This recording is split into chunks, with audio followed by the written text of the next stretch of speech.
Hi guys, welcome back to my channel. तो आज हम देखने जा रहे हैं एक नया टॉपिक अपने एमवीसी के अंदर। हमने लास्ट लेक्चर में देखा था कि मॉडल क्या होता है, व्यू क्या होता है, कंट्रोलर क्या होता है, उसके एक्शन मेथड्स क्या होते हैं, मॉडल, व्यू और कंट्रोलर मींस एमवीसी क्या होता है, और उसके जो टॉपिक्स हैं जैसे कि राउटिंग क्या होता है वगैरह वगैरह। आज हम कंटिन्यू करने वाले हैं रेजर से।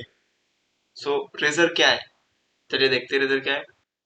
Razor is a markup syntax that lets you embed server-based code into web pages using C# and Visual Basic.net.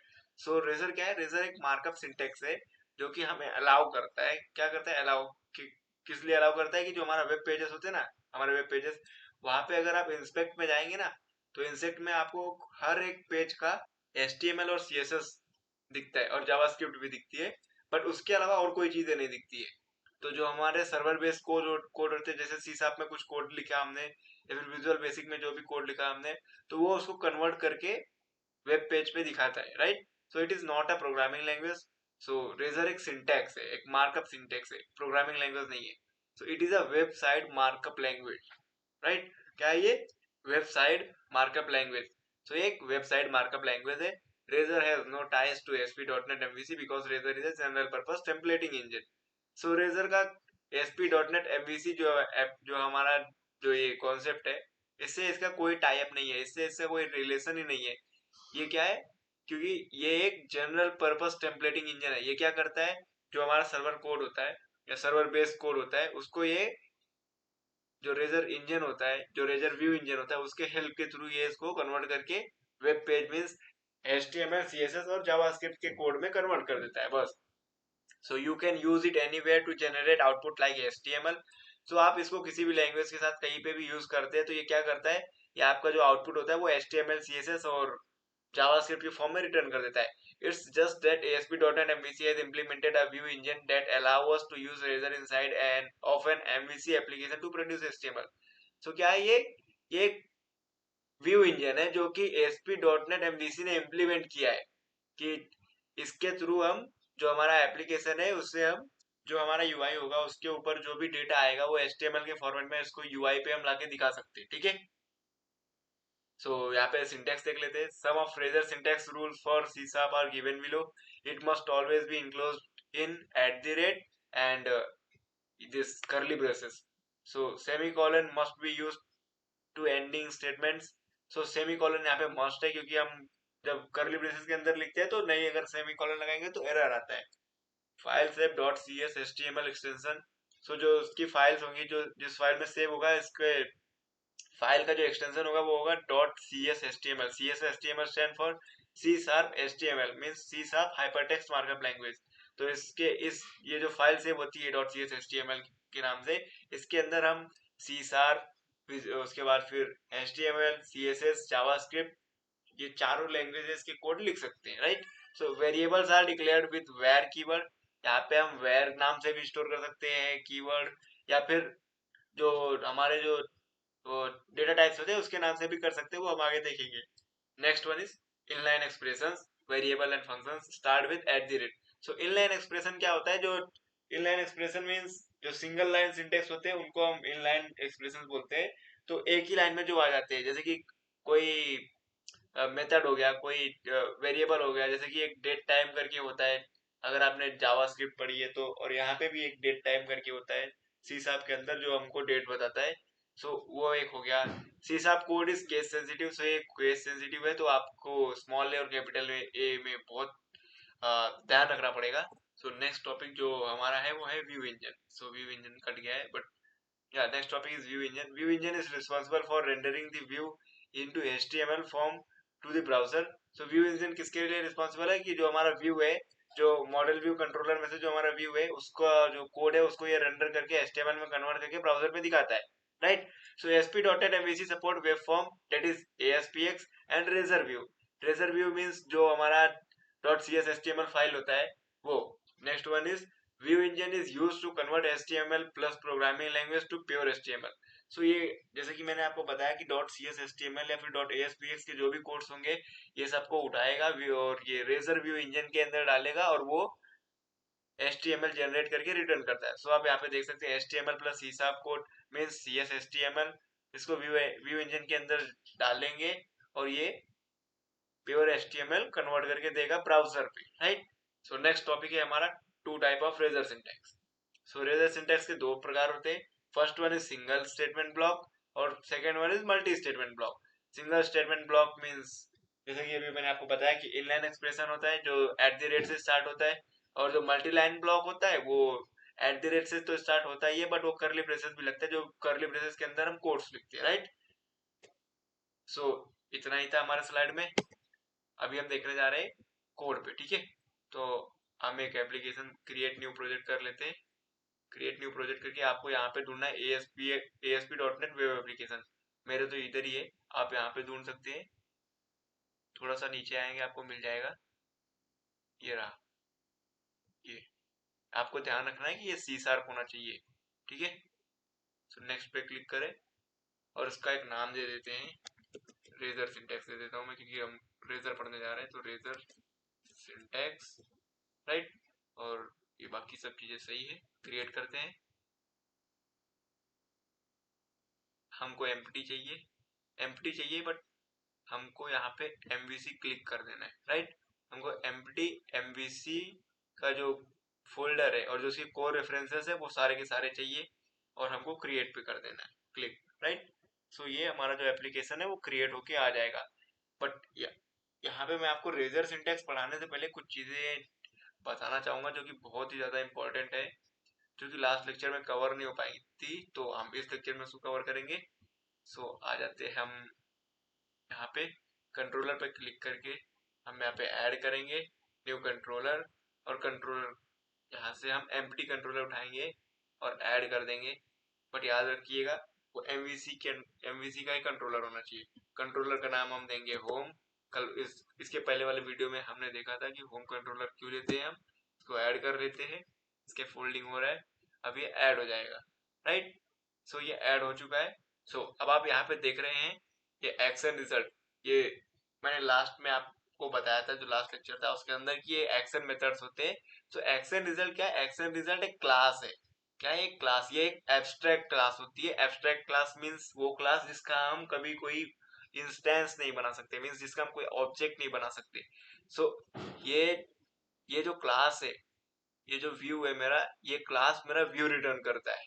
अभी आप बोलेंगे कैसे? क्योंकि अगर मैं यहाँ पे इसको हटा के मैं यहाँ पे स्ट्रिंग लिख देता हूँ, ठीक है। अब देखते हैं क्या ये यहाँ पे देखिए आप एरर आ रहा है।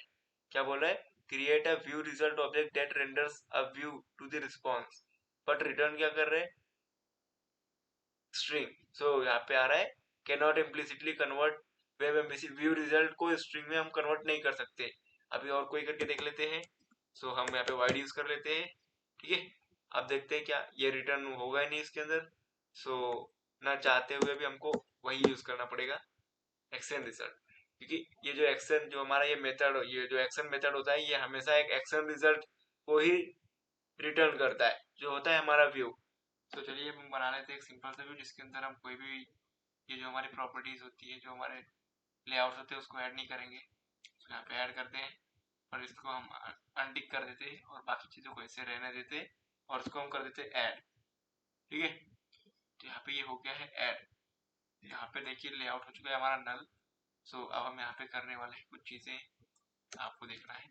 जैसे कि मैं यहाँ पे एक टैग ले लेता हूँ h2 का। सो मैं लिख देता हूँ welcome to my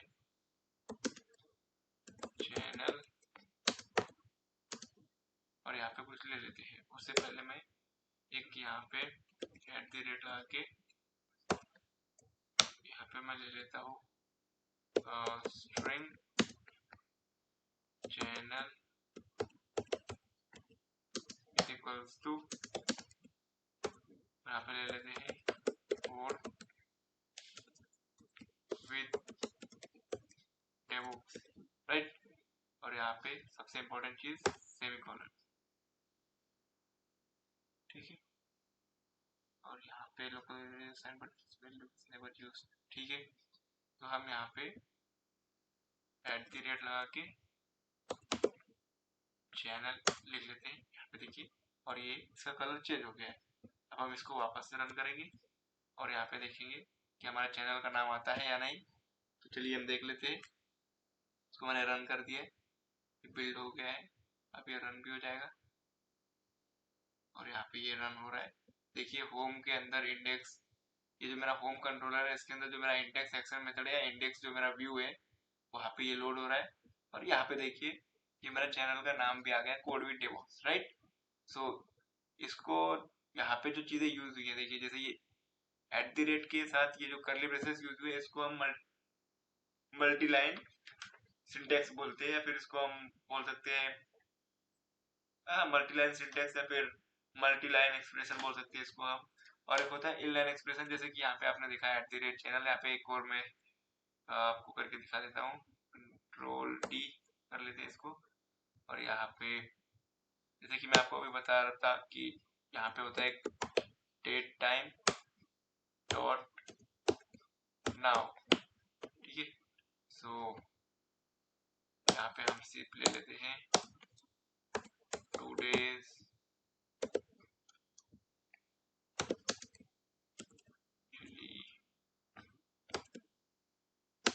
date is, Ctrl+S से सेव करते हैं और यहाँ पे आके हम अपने वेब पेज पे Ctrl+R करते हैं और यहाँ पे देखिए today's date is 6/11/2022 and time is 12:31 and 02 second, right. इसको अगर आप रिप्रेस करेंगे तो वापस से देखिए सेकेंड चेंज होता रहेगा। तो आप यहाँ पे देख सकते हैं 16, 17, 18, 19 एंड ऑल। तो ये हो गया हमारा सिंपल सिंगल लाइन, ठीक है। ये था हमारा सिंगल लाइन और यहाँ पे था हमारा मल्टीपल लाइन वाला सिंटेक्स, राइट। सो यही होता है। और अगर इसके अंदर हमको कमेंट करना है, सपोज ये सिंगल लाइन कमेंट करना है, तो Ctrl+KC प्रेस कीजिए, ये सिंगल लाइन हो जाता है। और Ctrl+KU प्रेस करने पे ये वापस आ जाता है।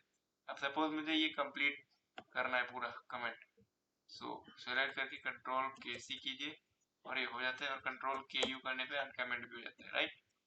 सेव कर देते हैं इसको।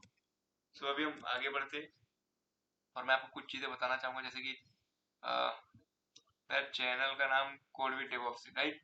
सो अगर सपोज मेरा जो ट्विटर हैंडल है, यहाँ पे मैं इसको Ctrl+D कर लेता हूँ। सो यहाँ पे मैं लिख देता हूँ ट्विटर और यहाँ पे इसको, या फिर एक काम करते Ctrl+Z कर लेते और मैं यहाँ पे आपको करके दिखाता हूँ, ठीक है। Ctrl+D। सो इसको हम यहाँ से यहाँ पे क्लिक करके मैं सिर्फ प्रेस करके यहाँ पे आ जाता हूँ, उसको हटा देते हैं। So my Twitter handle is @code with devops, right. वैसे मेरा है नहीं बट हम ऐसे देख रहे हैं। अगर मैं इसको रन करता हूँ, राइट, यहाँ पे सबसे पहले तो एरर आ रहा है, ओके सॉरी, ठीक है। यहाँ पे एरर आ रहा है, चलिए इसको रिटर्न कर लेते हैं। आई डोंट थिंक ये रन होगा, देखते हैं क्या आता है। यहाँ पे एरर आ गया, क्या बोल रहा है, an error occurred during the compilation of resources। यहाँ पे एरर आ रहा है, the name code with DevOps does not exist in current context। ऐसा क्यों एरर आया पता है, क्योंकि ये रेजर सिंटेक्स है। अगर आपको कोई @ इसके साथ यूज करना है तो उससे पहले आपको एक और @ लगाना पड़ता है। जैसे कि मैं ये एक और लगा दिया, देखिए इसका जो एरर था वो चला गया। सेव करते हैं, कल टाइप करके यहाँ पे वापस आते हैं, Ctrl+R करके रिलोड कर लेते हैं पेज को। और यहाँ पे आप देख सकते हैं my Twitter handle is code with DevOps. By the way मैं ट्विटर यूज नहीं करता हूँ, सो या सो यहाँ पे आपने देखा कि अगर मेरे को कोई @ लगा के यूज करना है, जैसे कि कोई भी हो, जैसे मेरा इंस्टा है, इंस्टा हैंडल ये हो गया है, यहाँ पे मैं इंस्टा लिख देता हूँ, Insta, right. So by the way यही मेरा इंस्टा आईडी है। अगर आपको मुझे फॉलो करना है तो कोड विद डेवऑप्स जाके फॉलो कर सकते हैं।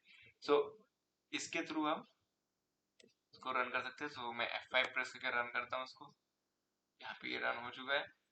सो देखते हैं, आने तक का वेट करते हैं। यहाँ पे देखिए और ये आ चुका है, माय इंस्टाग्राम हैंडल इज वगैरह वगैरह, ठीक है। सो इसके अंदर आप if statement, ternary operator, for loop, for each loop वगैरह वगैरह सारी चीजें यूज कर सकते हैं। सो आइए हम कुछ चीजों को यूज करके देखते हैं। सपोज आई थिंक इसको अपन कमेंट कर देते हैं। अभी इतना चीजें आप देख चुके हैं, सो आगे देखते हैं। इसी ट्यूब के अंदर हम कंटिन्यू करेंगे। सो एट द रेट इसके अंदर ही ना मैं कर लेता हूँ, या फिर एक, हाँ इसके अंदर ही कर लेते हैं, राइट।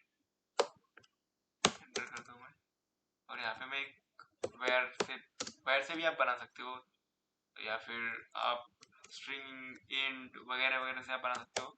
सो मैं आपको दोनों तरीके से बना के दिखाता हूँ। Var number is equals to 10 और सेमीकोलन, ठीक है। ये एक हो गया, और दूसरा हो गया int number 2 is equals to 21, ठीक है। तो यहाँ पे देखिए, यहाँ पे दोनों में कोई एरर नहीं है और ये दोनों परफेक्ट है। सो आप यहाँ पे दोनों को यूज कर सकते हो। मैं वेयर को प्रेफर करता हूँ, तो मैं वेयर के साथ जाऊंगा। तो अभी इफ कंडीशन के लिए इफ लिखिए और 2 बार टैब प्रेस कीजिए, 1 2, एंड देखिए ये आपका जो सिंटेक्स है वो बन के आ जाता है। सो हम यहाँ पे चेक कर लेते हैं। अगर जो मेरा नंबर है, अगर मेरा नंबर छोटा है 5 से, तो यहाँ पे क्या कर लो, यहाँ पे बोल देता हूँ h2 you are quite smaller number bro, ठीक है। तो इसको सेव करते हैं और उसको रन करने के लिए मैं इस पेज पे आ जाता हूँ। अगर आप कंट्रोलर पे कोई चीजें चेंज नहीं करते हैं तो आपको बार बार रीरन करने की जरूरत नहीं होती। सो ये फायदा होता है अगर आप रेजर सिंटेक्स यूज कर रहे होंगे तो। सो अभी हम एक देख लेते हैं, फॉर या फॉर ईच लूप, ठीक है। सो फॉर लूप देख लेते हैं हम। सो फॉर लूप के लिए मैं यहाँ पे फॉर लिखता हूँ और डबल टैप मारता हूँ, सिंटेक्स रेडी हो जाता है। तो आई क्या है, लेंथ। सो मैं यही नंबर यूज कर रहा हूँ यहाँ पे भी। सो मैं इसको कंट्रोल के सी कर देता हूँ कमेंट, और यहाँ पे मैं इस नंबर को दे दूंगा 10 और कंट्रोल एस से सेव कर दूंगा। और यहाँ पे लेंथ के बदले में यहाँ पे लिख दूंगा नंबर, राइट। अगर ये सब है तो क्या करो, टैब लगा के H2 के अंदर जो मेरा डेटा है आई, जो भी इटरेबल चीजें होंगी उससे पहले हम एट द रेट लगाएंगे ताकि वो इटरेट हो सके और वो हमको डेटा दे सके। सो हम इसको कंट्रोल एस से सेव कर लेंगे, अल्ट टैब पे आके कंट्रोल आर प्रेस करेंगे और यहाँ पे आप देख सकते हैं, बूम, ये 9 तक 0 से लेके प्रिंट कर दिया है, राइट। सो यहाँ पे हमारा फॉर लूप भी चल गया। तो यहाँ पे हमारा फॉर लूप भी चल गया, इफ स्टेटमेंट भी चल गया, और इसी हिसाब से आप फॉर ईच लूप भी कर सकते हैं, टर्नरी ऑपरेटर भी कर सकते हैं। सो whatever we write in text will render same as it is inside text tag। so यहाँ पे मैं आपको कुछ दिखाना चाहूंगा, जैसे कि यहाँ पे मैं अगर इंस्पेक्ट में जाऊं, सो इंस्पेक्ट में आ चुके हैं हम, और मैं इसको एक काम करता हूँ, ट्रिपल डॉट पे क्लिक करके मैं इसको ना बॉटम में लेके आता हूँ, ठीक है। तो बॉटम में लेके आने के बाद देखिए ये जो डिप में हमने क्या क्या लिखा था यहाँ पे हम चेक कर लेते हैं। सो आप यहाँ पे देख रहे हैं ये किस फॉर्मेट में आ रहा है, H2 ये कैसे लिखा आ रहा है। और जबकि हमने कोड में क्या किया था, हम यहाँ पे कोड में आते हैं, तो कोड में आप देख रहे हैं यहाँ पे मैंने सिर्फ एक सिंपल सा फॉर लूप डाला था। सो HTML जो प्योर HTML है उसके अंदर तो फॉर लूप, इफ एल्स वगैरह वगैरह तो है नहीं।